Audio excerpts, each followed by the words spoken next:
Hello, welcome to Bedroom Builds at the From Python to Rust series, episode E, testing, coming from the previous episode where we talked about files. So testing, as I've already showed fairly early in my series, can be done in many ways in Rust. So here I will present in detail all of the options that we have. On the right here, we have our Rust code. At the top, we have the file structure. On the left, we have the shell.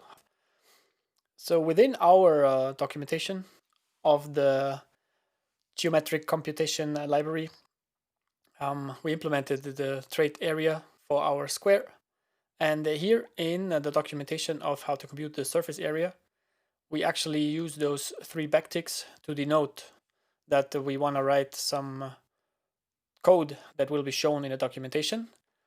And if something starts with the hash here, it will not be shown in the generated HTML output.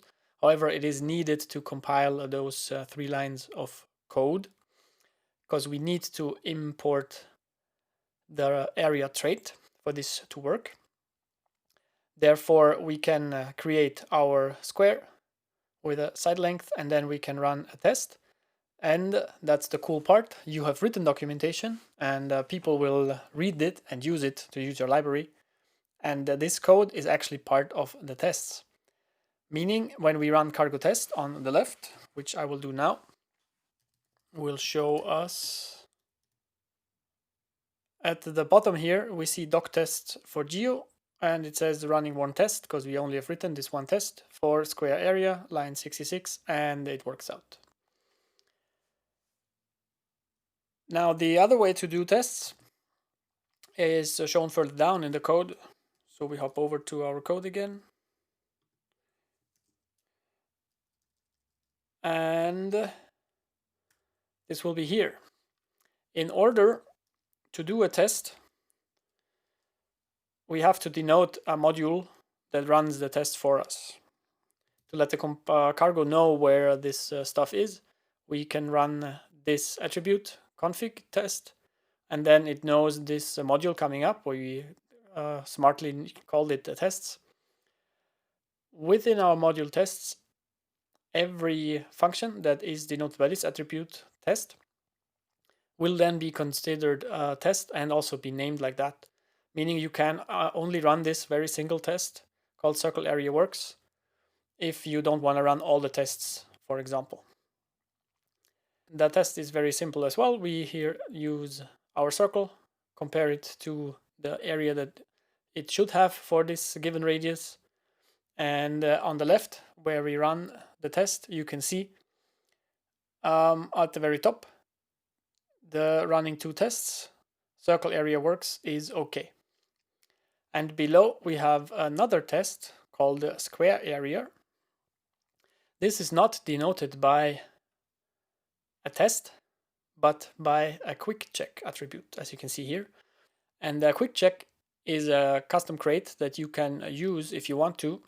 It does property-based testing, and it generates random values for you and for your tests. This means this runs this square area test with a random input of side length to figure out if it works for a whole range of values. And we can see on the left here that the square area turns out to be okay. And now when we break this test, so let me hop over in the code and break the test.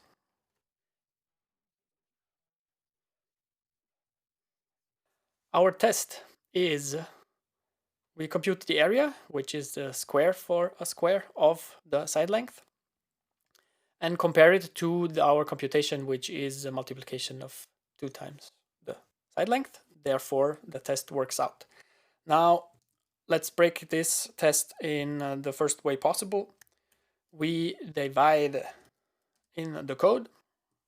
We hop over to our test output. We run cargo test square area. It will rebuild our code, only run our square area test now, and it fails. Why does it fail? Well, this is said down here.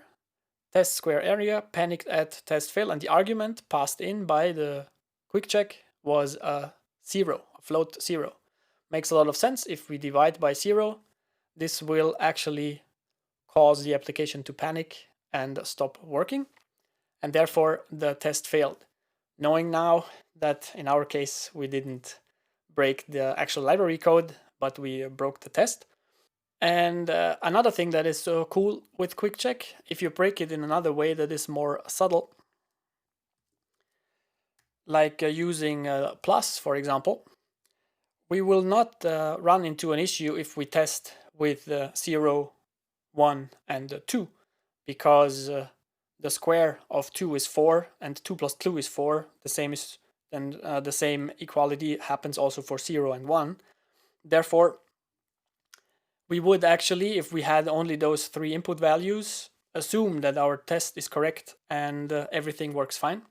But quick check does really use random values, but in order to help you to find the actual problem, they reduce the error to the first time where it happens. So if we run the test with our plus now, it will fail, but it will not fail with, I don't know, 20,700.5. It will fail with 3, letting you know the first value where the test no longer works out. This means that with quick check, you can figure out fairly quickly if there is some boundary conditions that might make your test fail. And that's a very good addition to how you can run your tests for random property values. There also are another alternatives for that. One is called the prop test. That is inspired by the hypothesis framework that you might know from Python. And for fuzzing, there are also libraries out there, and there's even a very good online resource called the Rust Fuzzbook. So you might want to check those out. Now that we have run those basically unit tests for small units of our software to work, you can also test the integration of it. If you have not only written a library, but a binary that is supposed to do certain stuff, you can run integration tests. And that is done in a different file. So up here, we can see we have our source. If I now jump over, and within the source, we have our lib file that is open right now. And in here, we have the library code that we have also our tests inside. Now I can delve further into this whole thing by opening the bin thing. And in bin, I have a script called, within the bin directory, there is the source code called the geocompute. And this can be used as a binary. Now let's open that. Here we see a minimal way of how we can write a command line application in Rust. And this one here allows us to pass in the options geo for the geometry we want to use. And in this case, it only supports circles. So we have another option called radius.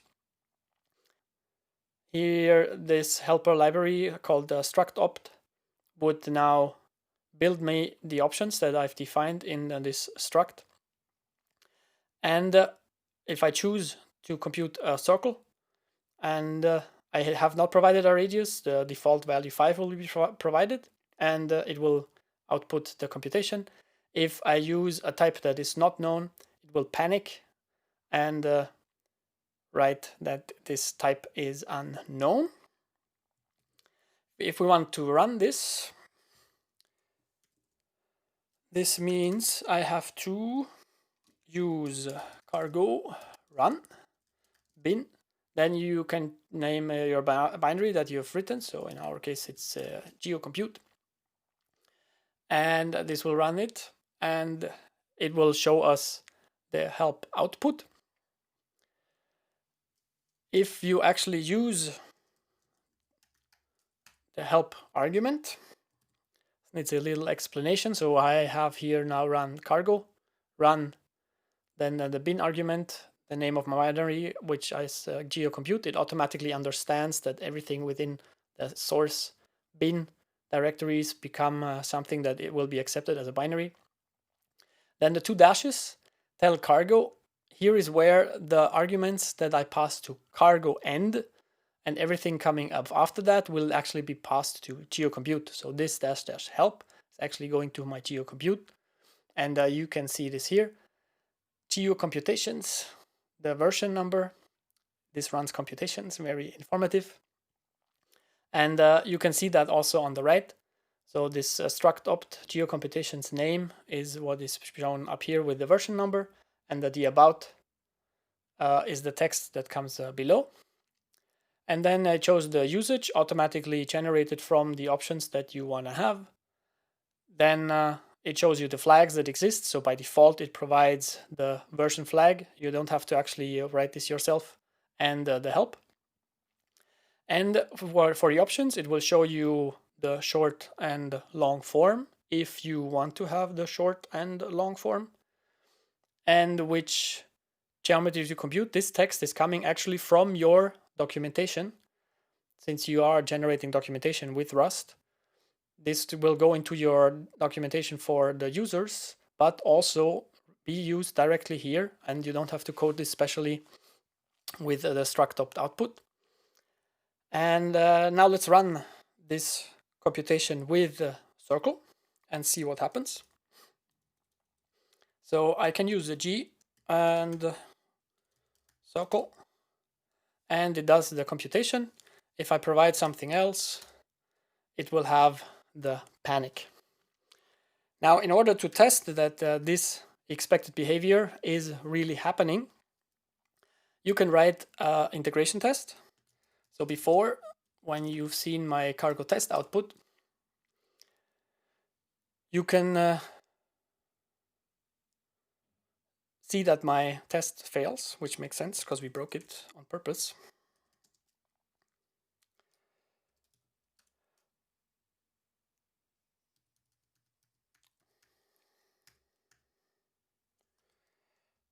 Let's fix the test. Run cargo test.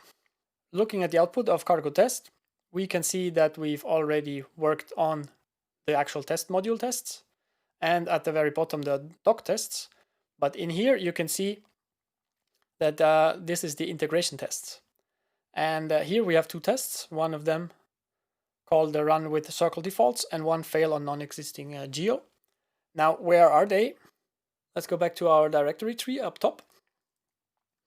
If we now close the source tree again, you can see that further down there's a directory called tests, and in here there are the integration tests, and let's open them.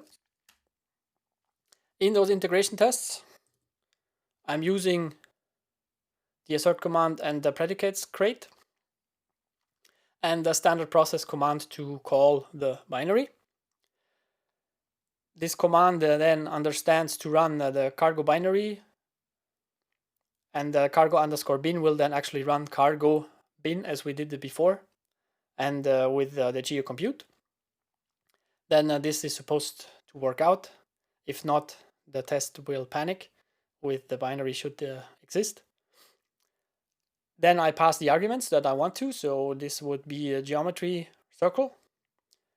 And then I can use this predicate to analyze the standard out coming out from the binary, and this should contain the word circle. If that's not the case, then this is a silly test, but just to prove the idea behind this, this will then prove for us that running circle with defaults works out as expected. And further down, we're testing a panic. So where the application is supposed to fail, you can actually verify that. So we do the same thing. We run the geocompute. We pass a geometry, but this time we pass circle 2, which this binary cannot handle.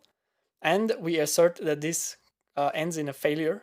And that's why this test works out fine because this is supposed to generate a failure and should not succeed.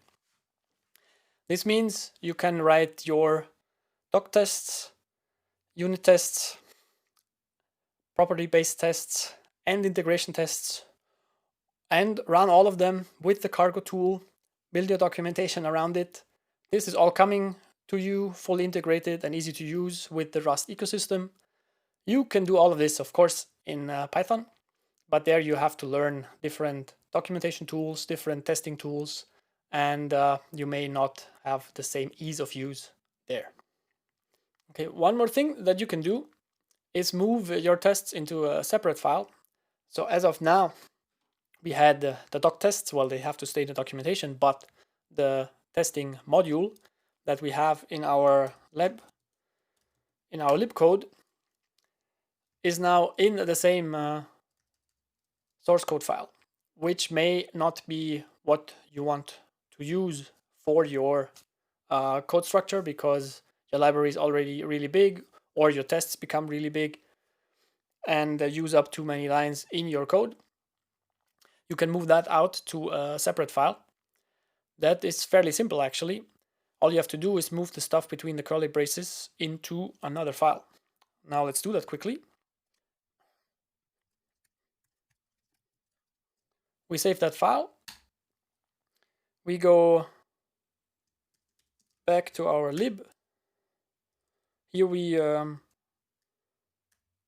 remove the curly braces, replace it by a semicolon, and here we get to see that this attribute config test only uses, in this case, the quick check macro for when we run tests, and this config test denotes that this module coming up, module tests, in src tests.rs we now have our test, will be the module for the test.